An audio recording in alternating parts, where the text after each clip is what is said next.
Good morning! Today is Palengke Day and mamimili kami ng mga isda with a 100 dirham budget or around 1,500 pesos.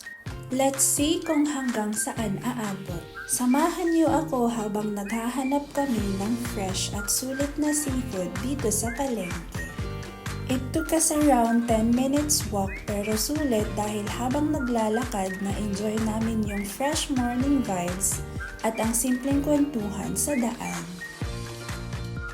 Alam mo yung feeling pag pumasok ka sa palengke, parang ibang mundo agad, lalo na sa fish section. Maaga pa lang buhay na, amoy dagat halos sa ingay ng mga tendera na sumisigaw ng presyo. Sa 100 dirhams, ang dami na nating mabibili kung marunong tayong mag-budget. Ang sarap mamili dito kasi super affordable ang presyo ng isda. Budget friendly talaga kahit fresh pa. Kaya kahit may 100 dirhams ka lang, ang dami mo ng choices na quality seafood na swak sa budget mo. May shrimp ka na for 20 dirhams per kilo.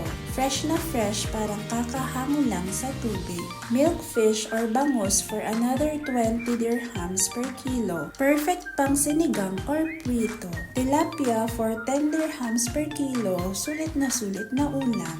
Galonggong for 10 dirhams per kilo. Classic Filipino favorite. Pusit for 20 dirhams per kilo, pang adobo or inihaw. Tapos may linis pa for 2 dirhams per kilo. Kita din dito sa palengke ang iba't ibang klase ng prutas, makukulay at fresh. At syempre, iba't ibang sizes ng famous na dates. Isa sa pangunahing produkto nila dito sa UAE. Perfect din itong gawing pasalubong dahil natural na matamis, healthy at very iconic. Dumaan din pala kami sa kabilang pwesto para mamili ng mga gulay. Makukulay at fresh parang bagong pitas lang sa farm.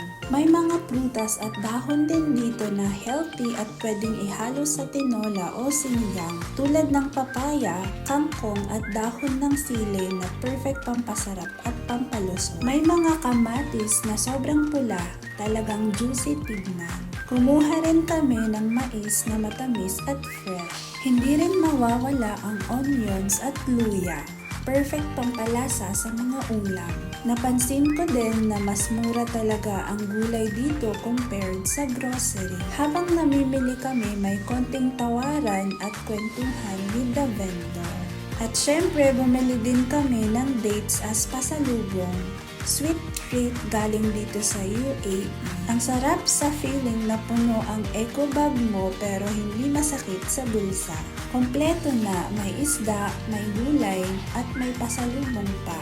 Ready na for a week of lutong bahay meals. Sa huli, sulit ang pamimili sa palengke. Fresh na, tipid pa. Simple man pero dito mararamdaman ang tunay na saya ng pamumuhay.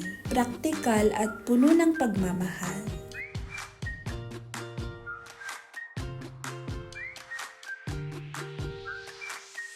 So hanggang dito na lang. Bye!